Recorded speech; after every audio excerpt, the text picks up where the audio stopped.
क्या ममता बनर्जी के लिए सरकार और पार्टी संभालना मुश्किल हो रहा है?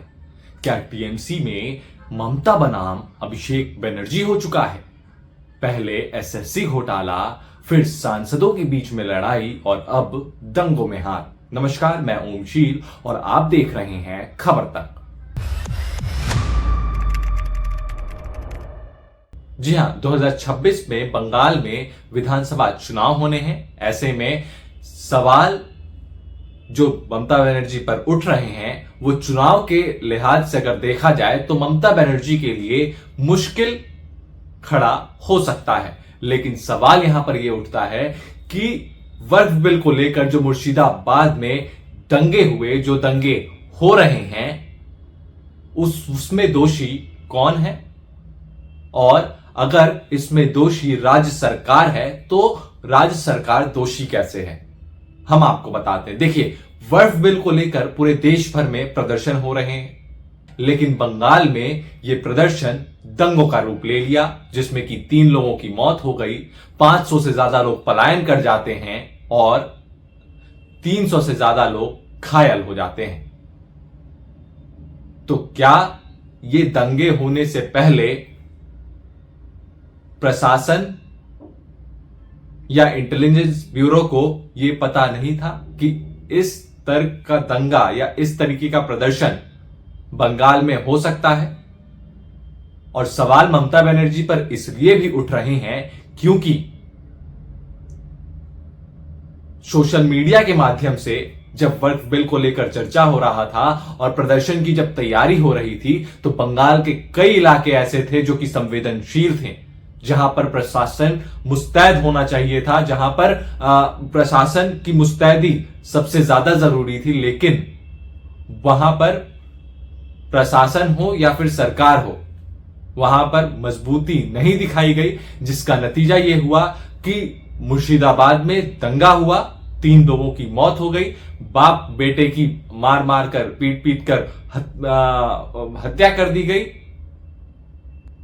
तो कहीं ना कहीं सवाल यहां पर यह उठता है कि जो ममता बनर्जी एक तरफ कहती हैं कि वक्फ बिल को हम अपने राज्य में लागू नहीं करेंगे, तो अगर आप अपने राज्य में लागू नहीं करते हैं तो प्रदर्शन को आप रोक क्यों नहीं सकती? ये एक बहुत बड़ा सवाल है। और ममता बनर्जी की मुश्किलें तब और बढ़ जाती है जब पार्टी में अंदर खाने की लड़ाई जब बाहर निकल कर आए।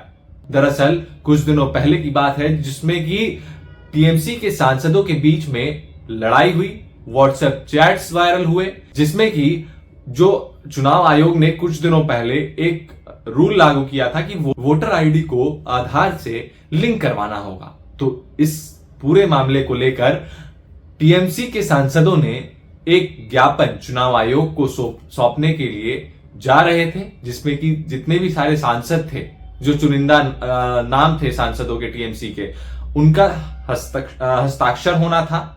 और उस हस्ताक्षर में महुआ मोइत्रा का नाम नहीं था, जिसको लेकर बहसबाजी हुई। उसको लेकर अमित मालवीय ने ट्वीट भी किया था और वो तमाम वीडियोस भी उन्होंने ट्वीट किया था, जिसमें कि साफ तौर पर पता लग रहा है कि सांसदों के बीच का ये झगड़ा बिल्कुल कोई रिकॉर्ड कर रहा है और चीजें आमने सामने हैं।